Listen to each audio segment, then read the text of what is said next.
c'était attendu. Deux grands partis au Bénin ont célébré leur mariage hier. L'Union progressiste et le Parti du Renouveau démocratique ont créé un grand parti. Ça, vraiment, parce que pour l'instant, on peut dire que c'est le plus grand parti du Bénin, le plus grand rassemblement.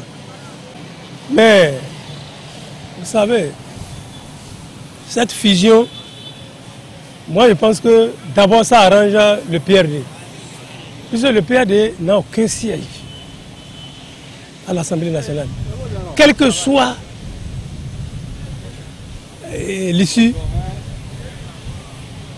le PRD sortira un peu gagnant.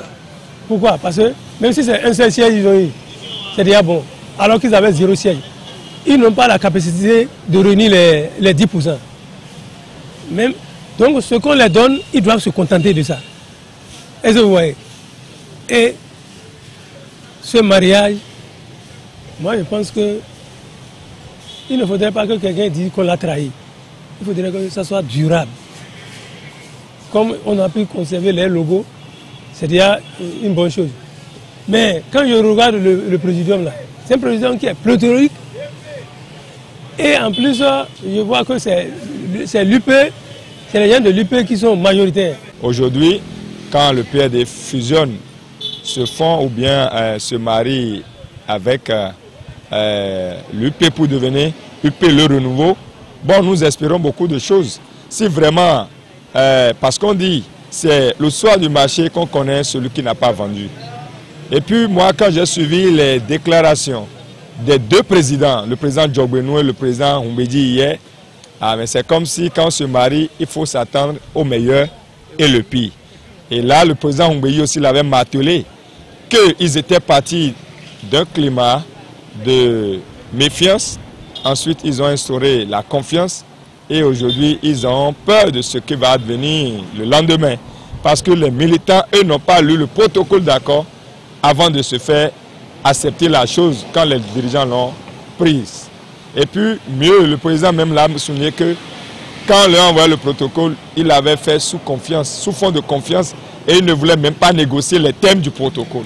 Alors aujourd'hui, déjà, le premier chantier qui s'ouvre à ce nouveau couple, c'est désormais les élections législatives de 2023, où nous allons voir déjà, est-ce que la fidélité se transmettra à partir des positionnements. C'est le premier test. Parce que le mariage, c'est que certains doivent rester majoritairement ou quasi présents dans leur fief traditionnel pour pouvoir ratisser l'âge. Et nous connaissons les fiefs traditionnels du PRD. Le PRD a gardé le littoral, la 15e, une partie de la 16e circonscription électorale, qui est Cotonou 2 de 7e arrondissement, 13e. Ensuite, tout le Mé, le plateau, constitué de 19e, 20e, 21e, 22e circonscription électorale. Si aujourd'hui, ce parti qui a eu dans le temps jusqu'à 12 ou plus de députés s'associe, c'est que la messe serait bonne. Et ça pourrait leur permettre jusqu'au nord d'espérer émietter des voix pour trouver aussi de la représentation d'envergure. C'est ce qui est souhaité. Si tout cela corrobore la charte du système partisan, la réforme, et que le combat seul ne serait pas d'avoir un nombre de députés majoritaires pour le président, mais après la conquête du pouvoir, c'est au niveau de l'exercice du pouvoir que des réalités se posent. Qu'adviendra-t-il de ce mariage? Est-ce que ce mariage-là n'a pas des faces cachées? Est-ce que ce n'est que seulement la partie visible de l'Est que nous voyons? Est-ce que ce n'est pas un camouflet? À voir ces déformations politiques, je me demande s'ils sont sérieux, s'ils sont sincères et sérieux envers eux-mêmes. Puisque, à voir ce qui se passe, chez moi, c'est du comédie. Parce qu'on se fout du peuple. Au lieu d'aller à l'essentiel, ils sont là, ils font du comédie. Bon, nous sommes là, nous allons observer le 8 janvier prochain. Nous allons voir ce que cela va accoucher. Celui à qui ceci peut profiter, c'est l'UP. Celui qui sera enterré, c'est le PRD. Parce que si l'UP réussit, tous les Béninois vont s'affilier à l'UP et adopter son dogme de gestion de l'affaire politique de notre nation. D'où une loi a été votée par le chantre, une loi a été votée au temps du chantre du PRD, qui est les partis politiques vont animer la vie politique du pays. D'où pourra sortir toutefois un président d'un parti très fort qui va gérer les choses de la cité. Alors là, peut-être le PRD a bien vu son analyse et a constaté que l'UP est le mieux venu. Je vais rappeler au PRD qui n'est pas le seul adhérent à l'UP. L'UP est constitué de certains partis, des partis ethniques qui ont animé la vie politique de ce pays. Alors qu'ils attendent que la guerre de positionnement ne sera pas l'effectif que le PRD va donner. Ils vont analyser et donner un quota qui serait un peu abordable. Mais on n'est jamais content quand on diminue plus. Le PRD doit adhérer à ça.